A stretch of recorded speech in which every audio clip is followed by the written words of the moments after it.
Hello student, welcome back to the channel. Today topic interest on debentures. तो interest on debenture आपने issue की entry कर दी, आपने redemption की एंट्री कर दी डिबेंचर को, बट अगर वो आपको पूछता है कि डिबेंचर का इंटरेस्ट पे आउट करने की एंट्रीज करो तो आपको ये एंट्री कैसे करनी है।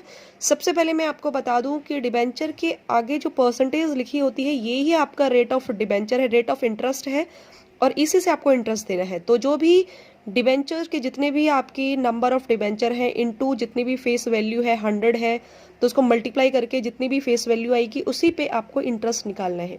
किसी भी डिस्काउंट या सिक्योरिटी प्रीमियम को आपको फॉलो नहीं करना है। डिस्काउंट से अमाउंट को लेस नहीं करना, प्रीमियम से अमाउंट को ऐड नहीं करना, उस पर फिर आपको इंटरेस्ट नहीं निकालना, हमेशा फेस वैल्यू पे ही आपको इंटरेस्ट को निकालना है। तो यहाँ पर एंट्रीज होंगी, पहले सबसे पहले इंटरेस्ट को आपको ड्यू करना पड़ेगा।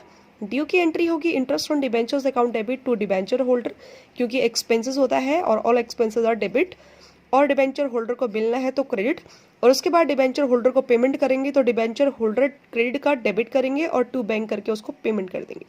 फिर तीसरी एंट्री में आपको इस पूरे को स्टेटमेंट ऑफ P&L से ट्रांसफर करना होगा, क्योंकि आपको भी पता है कि P&L अकाउंट में ही टू साइड यानी कि डेबिट साइड में आप इंटरेस्ट ऑन डिबेंचर करते हो। तो यहाँ पे एंट्री होगी statement of profit and loss to interest on debentures. तो ये तीनों ही एंट्री आपकी बनेगी जब भी आपको इंटरेस्ट ऑन डिबेंचर की एंट्री वो बोलेगा।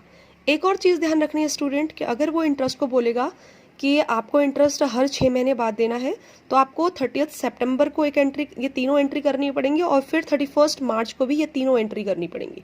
और आप जब इंटरेस्ट का अमाउंट फेस वैल्यू पे कैलकुलेट करोगे तो अगर 6 मंथ बाद पेमेंट होता है तो 6/12 करके आपको करना है, 6/12 करके आपको इंटरेस्ट निकालना है। लेकिन अगर साल में एक ही बार इंटरेस्ट देंगे तो ये तीनों एंट्री में अमाउंट डालना है और 6/12 नहीं करना है उस केस में।